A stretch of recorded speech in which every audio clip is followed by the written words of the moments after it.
écoutez les 50, simplement congolais.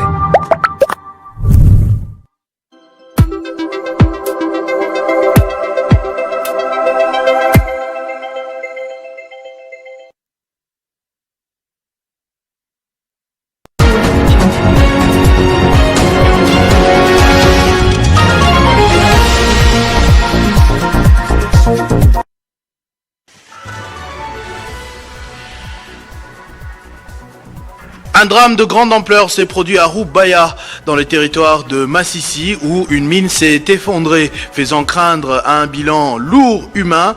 Le gouvernement a exprimé sa solidarité aux familles des victimes, tout en rappelant les statuts rouges de cette zone. La RDC et les Émirats Arabes Unis ont signé ce 2 février à Abu Dhabi un accord de coopération en présence des présidents Félix Tshisekedi et Mohamed Ben Zayed pour renforcer les échanges commerciaux et les investissements entre les deux pays. Madagascar frappé par la tempête tropicale Fitia, au moins 7 morts et plus de 54 000 sinistrés après le passage du cyclone qui a traversé l'île ouest ce week-end. On compte au moins 7 décès et plus de 54 518 personnes sinistrées. Mesdames et messieurs, bonjour. Signature d'un accord historique de partenariat ce 2 février à Abu Dhabi entre la République démocratique du Congo et les Émirats Arabes Unis. Cette cérémonie interviendra au palais présidentiel de Kassar Al-Watan en présence du président des Émirats Arabes Unis, Mohamed Ben Zayed Al Nahyan, et du président de la République démocratique du Congo, Félix Antoine Tshisekedi Tshilombo. Cet accord de coopération économique globale répond à la stratégie nationale de diversification des partenariats et vise à transformer les échanges commerciaux et les flux d'investissement entre les deux États. Relance du programme de développement local des 145 territoires. La première ministre, chef du gouvernement, Judith Suminwa Tuluka, est arrivée ce dimanche à Lissala, première étape de sa tournée dans la province de Mongala, dans le cadre de sa politique de gouvernance de proximité, accueillie au pied de l'avion par un comité restreint conduit par le gouverneur de province, Jean-Colin Makaka Papekaka. La chef du gouvernement central a réaffirmé son attachement à une gouvernance de terrain afin de constater personnellement les conditions de vie des populations de l'arrière-pays et d'y apporter des réponses adaptées. C'est une visite historique pour la ville de Lissala qui accueille pour la première fois un premier ministre depuis Cyril Adoula en 1962 et de surcroît la première femme à accéder à cette fonction. En liesse, la population massivement envahit les abords de l'aérodrome de Lissala, brandissant banderoles et calicots de bienvenue à la chef du gouvernement, mais aussi des gratitudes au président de la République, Félix Antoine Tshisekedi, pour sa volonté affichée à développer le pays à partir de la base. Les forces politiques locales ont également démontré leur mobilisation et leur attachement à l'action gouvernementale. Première escale technique, la voirie urbaine, l'avenue de l'aérodrome, longue de 3,5 km, sera bétonné avec la construction des caniveaux. Les travaux exécutés par l'Office des voiries et drainage OVD ont été officiellement lancés par la première ministre sous les ovations de la population. Cette voie stratégique relie l'aéroport du port public de Lissala. Le financement est déjà disponible au niveau du gouvernement central et la durée d'exécution est fixée à 12 mois. Au total, 15 km de voiries urbaines sont prévus pour la ville de Lissala. La chef du gouvernement a également salué les efforts du gouvernement provincial, notamment la construction du collecteur de l'avenue Doko destiné à freiner la progression des érosions.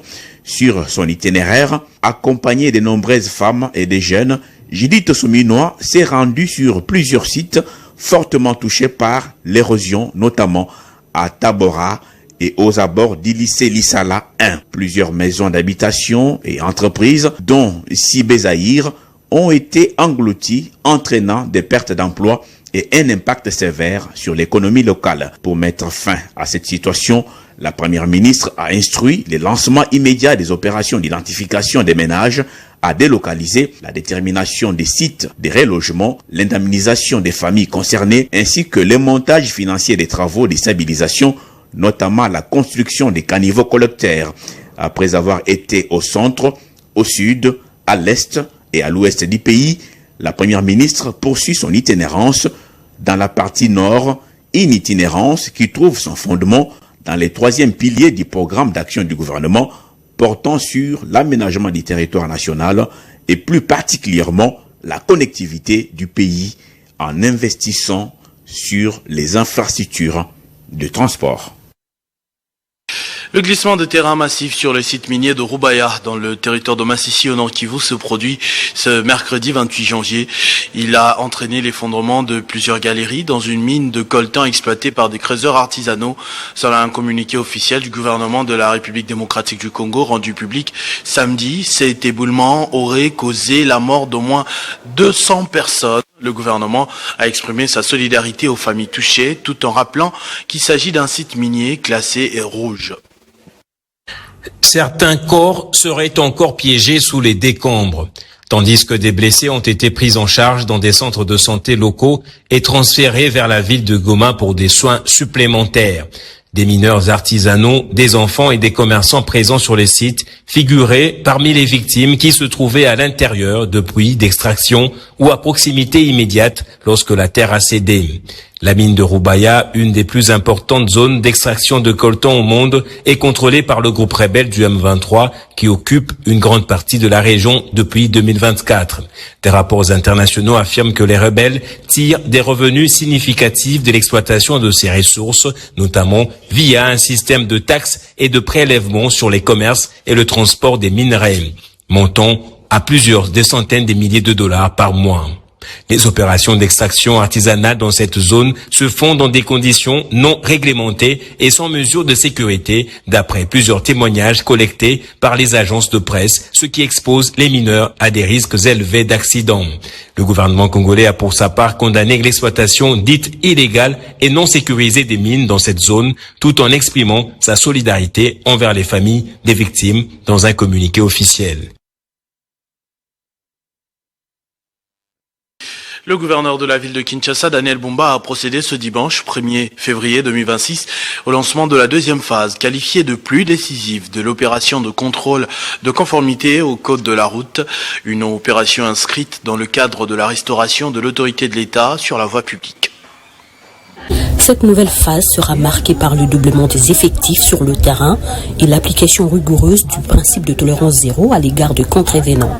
À cet effet, les agents ont été dotés de nouveaux équipements, notamment de hearse Mbasso, destinés à accroître l'efficacité de l'opération qui se poursuivra de manière permanente tout au long de l'année. L'État va tout s'arrêter. Opération de mener, parce que ceux qui m'ont cité, il faut la passible la rigueur sur la loi. N'est pas évoluer à moi. Ceux qui sont tous ça qui m'ont donné ce n'est l'État va tout s'arrêter. Or, tout ça, il faut vivre rigueur soit possible. Après une première semaine d'exécution jugée globalement satisfaisante, grâce à l'engagement et au professionnalisme des agents déployés, le gouverneur Daniel Bumba a procédé à la remobilisation des troupes. Il a réaffirmé que cette opération vise à assainir durablement les secteurs de transport, à renforcer la sécurité routière et à rétablir l'ordre sur les principales artères de la capitale. Dans son allocution, le chef de l'exécutif provincial a insisté sur le strict respect des consignes opérationnelles, la discipline et la courtoisie et le professionnalisme dans l'exécution de cette mission conjointe qu'il considère comme essentielle pour améliorer la mobilité urbaine et garantir la sécurité des usagers de la route à Kinshasa. Le gouverneur Daniel Bumba attend de cette opération des résultats concrets, visibles et durables, traduisant le rétablissement effectif de l'autorité de l'État sur la voie publique. Pour vous permettre que l'ordre et la autorité à l'État est à la bonne restaurée. Les fils et filles de la ville de Boma ont lancé officiellement samedi dernier à Kinshasa l'association sans but lucratif Bana Bomaville. Cette structure citoyenne regroupe d'anciens habitants, des natifs et des résidents de Boma décidés à contribuer au développement de leur ville historique. La cérémonie a eu lieu au restaurant Le Jovial dans la commune de Gombe en présence de plusieurs membres et invités. a commencé par un moment de recueillement en mémoire de l'une des membres récemment disparue. Dans son allocution, le président de l'ASBEL, Banabo Maville, maître Serge Zima, a rappelé les motivations profondes ayant conduit à la création de cette structure. Selon lui, il s'agit avant tout d'un acte de reconnaissance envers une ville qui a formé et façonné plusieurs générations de cadres aujourd'hui établis à Kinshasa et ailleurs.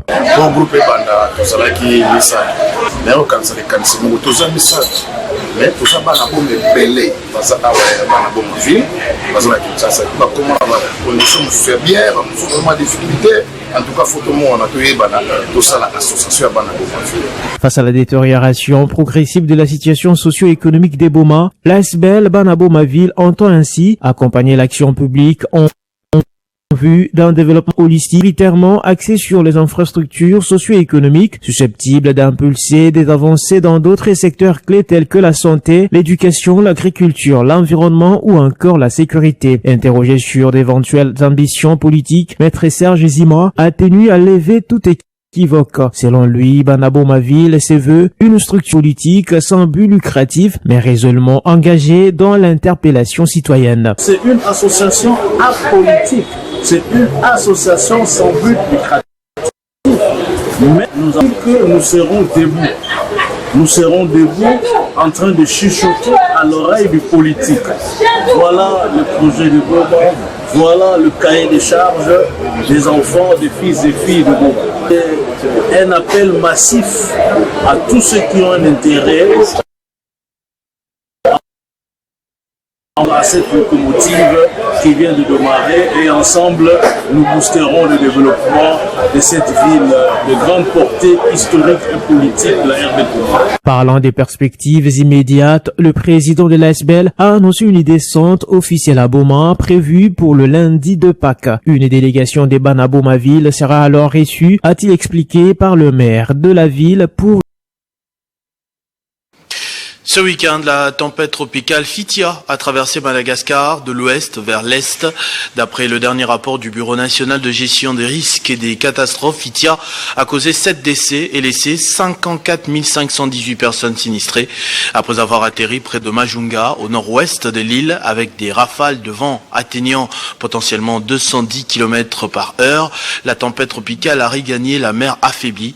Elle a été déclassée en tant que tempête tropicale modérée par la côte Est lors du matin du dimanche 1er février.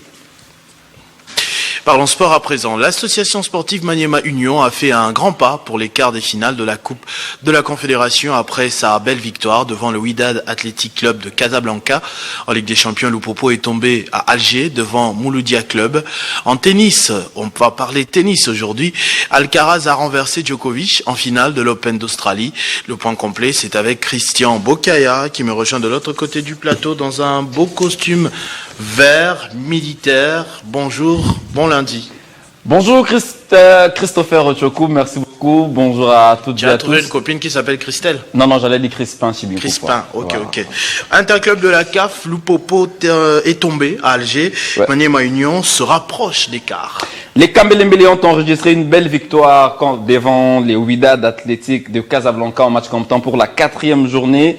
Maniema Union a pris sa revanche en s'imposant 2-1. C'était bien sûr hier au stade TP Mazembe. Le club de Kindu a été porté par Beni Namboka et Clément Pitroipa d'ailleurs, qui a marqué le 2e but. Christopher, vous allez apprécier ces jolis buts de l'international burkinabé qui a permis bien évidemment à Maniema Union de pouvoir engranger 3 points et d'égaler bien sûr le club marocain des Wydad Athletic Club de Casablanca. 2-1, score final du match. Une victoire qui rapproche Maniema Union de la qualification en quart de finale, puisque le club de Kindu compte désormais 9 points. Ex-aequo avec Wydad et n'aura besoin que d'un petit point pour se relancer, pour se qualifier en quart de finale. Ce sera d'ailleurs une première pour le club de Kindu et il faudra chercher ces points le 8 février sur la pelouse des Azam FC.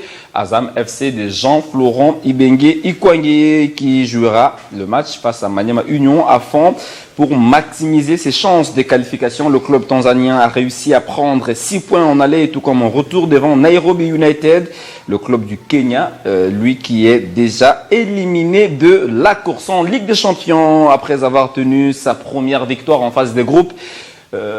En phase de groupe de la Ligue des Champions, le FC Saint-Éloi Lupopo a été battu 2-0 et voilà, le club de Lubumbashi devra tout donner, bien évidemment lors de la 5e journée, puisque hier devant Mouloudia Club d'Alger, ça n'a pas marché, Christopher, et lors de la 5e journée, ce sera bien sûr le club sud-africain. Sur son chemin, il faudra absolument gagner et aller chercher la victoire lors de la 6e et dernière journée. Et ce sera une bataille des titans puisque le club sud-africain, comme on peut bien voir sur ces images, a été maîtrisé bien sûr par Al Hilal du Soudan. 2-1, c'est bien sûr le score qui a sanctionné cette rencontre en faveur de Al Hilal. Au classement, c'est bien le Soudanais qui mène la danse avec 8 points, suivi des Mamelodi Sundowns 5 points, Mouloudia Club d'Alger 4 points, Mouloudia qui remonte un tout petit peu alors que Lupopo, lui, rétrograde en dernière position avec 4 points, quoi de plus normal, attendre impatiemment les dernières journées pour voir ce que ça va donner bien sûr dans ce groupe.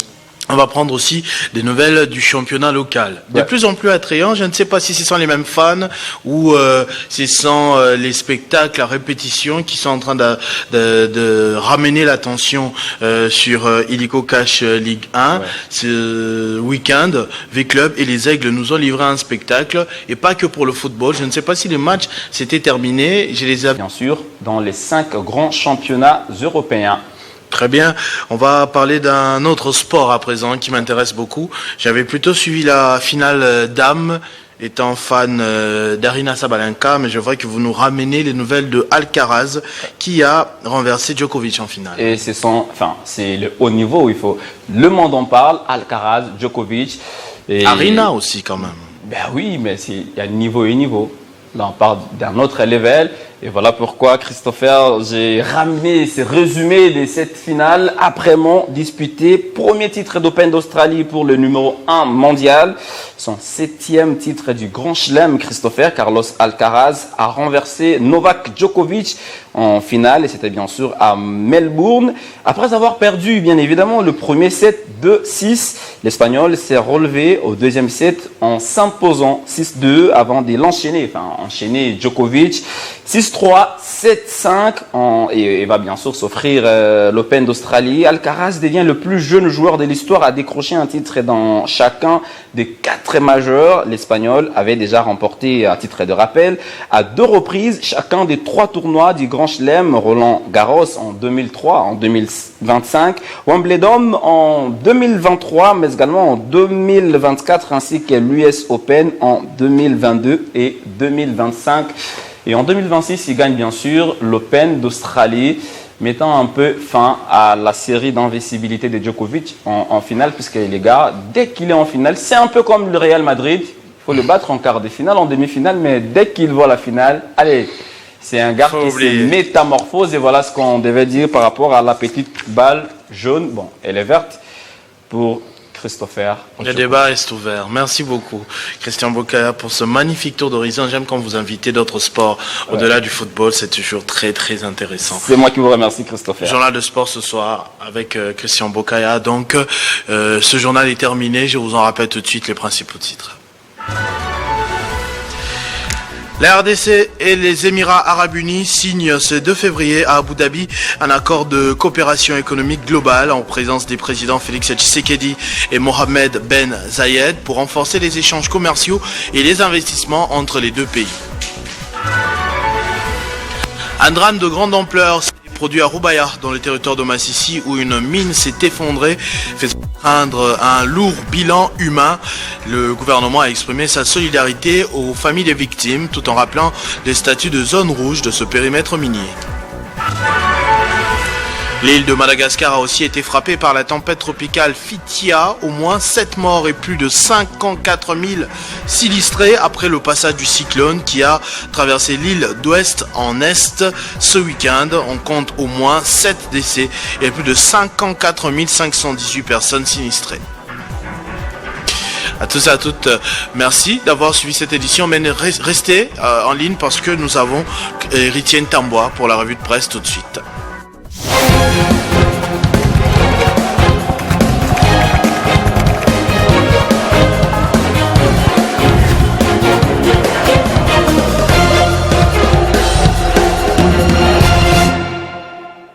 Héritier, bonjour.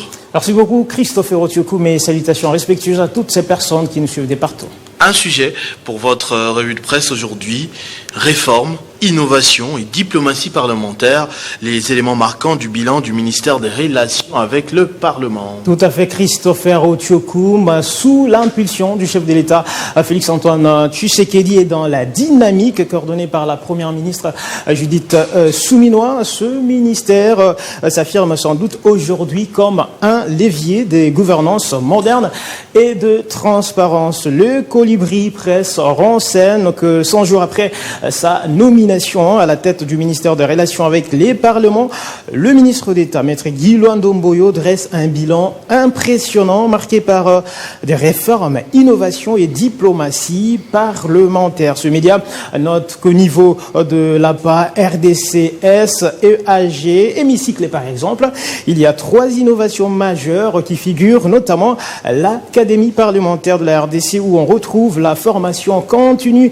pour le député, sénateur, journaliste politique et jeune leader avec Christopher Otiokoum comme comité des pilotages opérationnels. Il y a aussi la session d'évaluation des actions du gouvernement avec le mécanisme de rédévabilité et de suivi méthodique des actions gouvernementales. Enfin, à l'hémicycle, l'écosystème médiatique incluant chaînes TV, magazines et plateformes numériques pour approcher les systèmes du travail parlementaire et vulgariser la relation au gouvernement-parlement. Le Colibri Presse note qu'en seulement 100 jours, le ministre a repositionné, modernisé et rendu influent. Ces initiatives traduisent une orientation claire, faire du ministère une institution moderne, efficace et pédagogique et totalement alignée sur la vision du chef de l'État, Félix-Antoine Tshisekedi Tshilombo, tout en renforçant le dialogue stratégique avec le Parlement. Guy Luandomboyo, un fidèle disciple de Tshisekedi, écrit de son côté le potentiel qui rapporte que l'actuel ministre en charge des relations avec le Parlement incarne une jeunesse politique engagée au service de la refondation institutionnelle et du projet de société porté par le président de la République. Les potentiels conclut, et j'en termine là-dessus, que son engagement à renforcer le dialogue institutionnel, à fluidifier l'action législative et à promouvoir la transparence reflète une adhésion forte à la vision présidentielle de stabilité, d'efficacité et des progrès pour la République démocratique du Congo. Voilà qui m'a fait notre revue de presse de ce lundi, Christopher Otiokoum. Merci beaucoup, Héritier Ntamboa, pour ce focus. On se retrouve très prochainement avec le même plaisir. Effectivement. À tous et à toutes également, merci de votre attention. Une fois de plus, vivez, revivez 100 ans et restez fidèles au programme de votre chaîne, la meilleure chaîne, Télé 50.